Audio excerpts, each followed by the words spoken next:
এটাই মোটামুটি আমরা এক্সপেক্টেড কাট অফ বলছি, এর থেকে বেশি র্যাঙ্কও যেতে পারে, কারণ এগুলো ডিপেন্ডস করে হচ্ছে যে কতগুলো বিএসসি নার্সিংয়ের ক্যান্ডিডেট আছে এবং বিএসসি ক্যান্ডিডেটের মধ্যে কতগুলি general category, OBC A category, OBC B category সমস্ত উপর নির্ভর করে। আজকে আমরা খুবই একটি গুরুত্বপূর্ণ বিষয় নিয়ে কথা বলবো। আজকের বিষয় হচ্ছে ফার্স্ট রাউন্ডে কাট অফ কত হবে জেন পাস ইউজি বিএসসি নার্সিংয়ে, সেই বিষয়ে। তার আগে অবশ্যই আমরা জেনে নেব যে সিট ম্যাট্রিক্সে open category, OBC A category, OBC B category, EWS, SC, ST সমস্ত ক্যাটাগরি ওয়াইজ কতগুলো মোট সিট আছে। ঠিক আছে, তো চলো প্রথমে আগে ওটা দেখে নিই, তারপর আমরা কাট অফ নিয়ে কথা বলছি। দেখো, ওপেন ক্যাটাগরিতে অর্থাৎ জেনারেল ক্যাটাগরিতে মোট সিট সংখ্যা আছে 709টি, ওপেন পিডাব্লিউডিতে 31টি সিট আছে, ওবিসি এ ক্যাটাগরিতে মোট সিট আছে 157, ওবিসি এ পিডাব্লিউডি আছে 7টি, ওবিসি বি ক্যাটাগরিতে আছে 111টি সিট, ওবিসি বি ক্যাটাগরির পিডাব্লিউডি যেটা সেটা আছে 6টি, এসসি ক্যাটাগরিতে 344, ওপেন ক্যাটাগরির পর সব থেকে হাইস্ট হচ্ছে এসসি ক্যাটাগরি। তারপরে এসসি পিডাব্লিউডি আছে 16টি, এসটিতে আছে 94টি সিট, এসটি পিডাব্লিউডিতে আছে 6টি, ইডাব্লিউএস ক্যাটাগরি একদম ওবিসি এ এর সংখ্যা 157টি এবং ইডাব্লিউএস পিডাব্লিউডি 7টি। তাহলে বুঝতে পারছো যে এখানে যে সমস্ত ক্যাটাগরি ওয়াইজ সিট সংখ্যা আছে তার সাপেক্ষে হবে তোমাদের সিট অ্যালটমেন্ট। এখন এই সমস্ত সিট অ্যালটমেন্ট যখন হয়ে যাবে, তারপরে ভেরিফিকেশনের সময় কারো যদি ক্যান্সেল হয় কিংবা অনেকে রেজিস্ট্রেশন করবে কিন্তু অনেকে ভর্তি হয় না, প্রিভিয়াস ইয়ারও তাই হয়েছে, এবং সেই সাপেক্ষে আমাদের আজকের এক্সপেক্টেড কাট অফ এটাই মোটামুটি আমরা এক্সপেক্টেড কাট অফ বলছি, এর থেকে বেশি র্যাঙ্কও যেতে পারে, কারণ এগুলো ডিপেন্ডস করে হচ্ছে যে কতগুলো বিএসসি নার্সিংয়ের ক্যান্ডিডেট আছে এবং বিএসসি ক্যান্ডিডেটের মধ্যে কতগুলি general category, OBC A category, OBC B category সমস্ত উপর নির্ভর করে। আমি এখানে একটু করে বলি যে ওপেন ক্যাটাগরিতে 709টি সিট আছে। এখানে দেখো অনেকেই ওবিসি এ বলো, ওবিসি বি বলো, ইডাব্লিউএস বলো, এসসি বলো, অনেকেই কিন্তু এই ওপেন ক্যাটাগরিতে সিট পেয়ে যেতে পারে। এটা ডিপেন্ডস করে হচ্ছে তার চয়েসের ওপর। সে যখন চয়েস করে তখন দেখে তার চয়েসে যদি ওপেন ক্যাটাগরিতে সে সিটটি পেয়ে যায় তাহলে প্রথমত ওপেন ক্যাটাগরিতে তাকে দেওয়া হয়।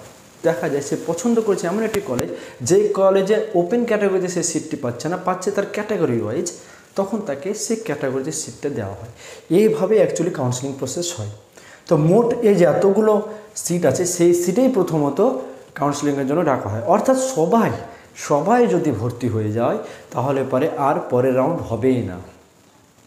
আশা করছি ব্যাপারটা বুঝতে পেরেছো। কিন্তু তোমাকে এটাও বললাম যে অনেকেই বিএসসি নার্সিং করতে যায় না, তাদের অন্য লক্ষ্য থাকতে পারে, নিট থাকতে পারে, অনেকে ভাবতে পারে যে না পরের বছরে এমস নার্সিং দেবো, ওটা তো এর থেকে ভালো। তো এই সমস্ত বিষয়গুলোর উপর ডিপেন্ড করে, কিংবা কারোর ক্যান্সেল হয়ে যায়, ইচ্ছে থাকলেও ক্যান্সেল হয়ে যায়, তখন তাদের অ্যালোটেড সিটও ক্যান্সেল হয়ে যায়।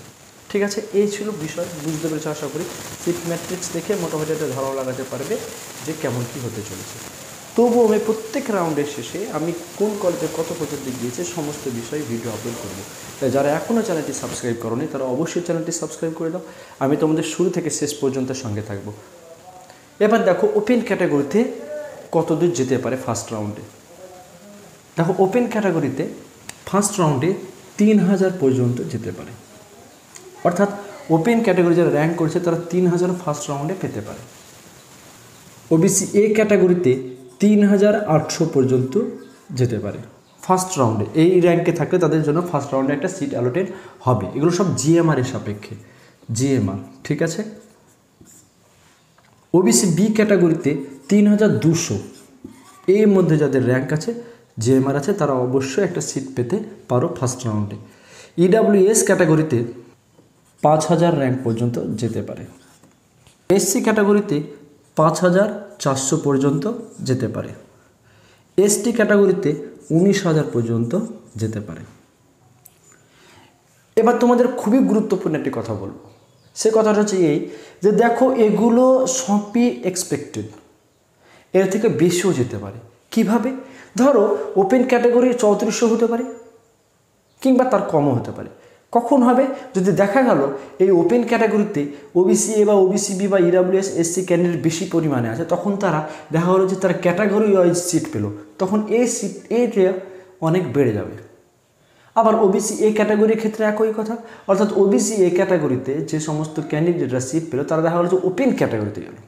দেখো ক্যাটাগরির সিটে সবারই হচ্ছে দখল আছে কোথায়, ওপেন ক্যাটাগরিতে, কিন্তু ওপেন ক্যাটাগরিরা কখনোই ক্যাটাগরিতে আসতে পারে না। তো এটাই হচ্ছে ব্যাপার। এবার দেখো এসসি ক্যাটাগরি যেহেতু অনেক সিট আছে, তোমরা দেখো 344টি সিট আছে।